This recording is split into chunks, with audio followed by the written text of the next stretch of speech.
Karunagappally KSRTCയിൽ office ഉദ്ഘാടനം ചെയ്തു.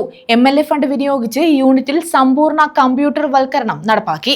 7,24,000 രൂപയാണ് ഇതിനായി വിനിയോഗിച്ചത്. CR മഹേഷ് MLAയുടെ പ്രത്യേക വികസന ഫണ്ട് വിനിയോഗിച്ചാണ് KSRTCയുടെ കരുനാഗപ്പള്ളി യൂണിറ്റിൽ സമ്പൂർണ്ണ കമ്പ്യൂട്ടർ വൽക്കരണം നടപ്പാക്കിയത്. യൂണിറ്റ് ഓഫീസായി പ്രഖ്യാപിക്കുന്ന ചടങ്ങ് MLA ഉദ്ഘാടനം ചെയ്തു. ആരോഗ്യ മേഖലയും വിദ്യാഭ്യാസ മേഖലയും ഒക്കെ പരിപൂർണമായും സൗജന്യമാക്കുകയും കാലത്തിനനുസരിച്ച് നവീകരിക്കുകയും ഒക്കെ ചെയ്യുന്ന സർക്കാർ ഈ ഗതാഗത മേഖലയും പൊതുഗതാഗത സമ്പ്രദായം കൂടി പൂർണ്ണമായും സൗജന്യമാക്കുമ്പോൾ പിന്നെ നഷ്ടമില്ലാവും. വിദ്യാഭ്യാസ വകുപ്പിൽ ആരെങ്കിലും നഷ്ടം നോക്കാറുണ്ട്? ആരോഗ്യ വകുപ്പിൽ ആരെങ്കിലും നഷ്ടം നോക്കാറുണ്ടോ? ഇല്ലല്ലോ. കോടികളല്ലേ ചിലവാക്കുന്നത് ഓരോ വർഷവും ബഡ്ജറ്റ്. അപ്പോൾ ഇതും അങ്ങനെയുള്ള ഒരു മേഖലയാക്കി മാറ്റണം എന്ന് എൻ്റെ ഒരു അഭിപ്രായം. അങ്ങനെയാണ് പലരുടെയും മന്ത്രിയുടെ ഉൾപ്പെടെയുള്ളവരുടെ പലരുടെ അഭിപ്രായങ്ങളുണ്ട്. തീർച്ചയായിട്ടും ഇപ്പോൾ നമുക്ക് കാലത്തിനനുസരിച്ച് ഇവിടെ 7,24,000 രൂപ നഗരസഭയുടെയും KSRTCയുടെയും യൂണിയൻ പ്രതിനിധികളുടെയും എല്ലാവരുടെയും അഭ്യർത്ഥന മാനിച്ചുകൊണ്ട് നമ്മൾ അനുവദിച്ചിട്ടുണ്ട്.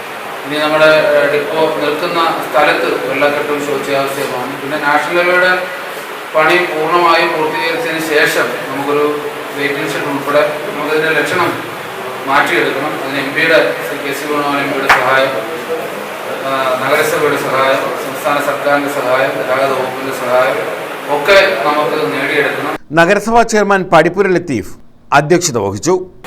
വികസന ഫണ്ട് 7,24,000 രൂപ ഉപയോഗിച്ച് ഓഫീസ് തുടങ്ങിയാണ്.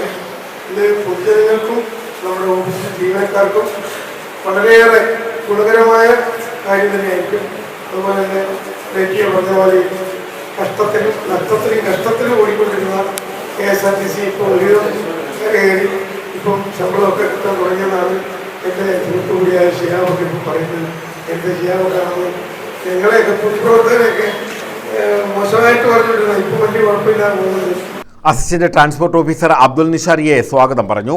കൗൺസിലർ അഷിത S ആനന്ദ, Baiju KK, Saheed S, Biju C, Abdul Wahab, രാജീവനൻ, Jijeesh M, Biju PM, Panmana Manjesh തുടങ്ങിയവർ പങ്കെടുത്തു.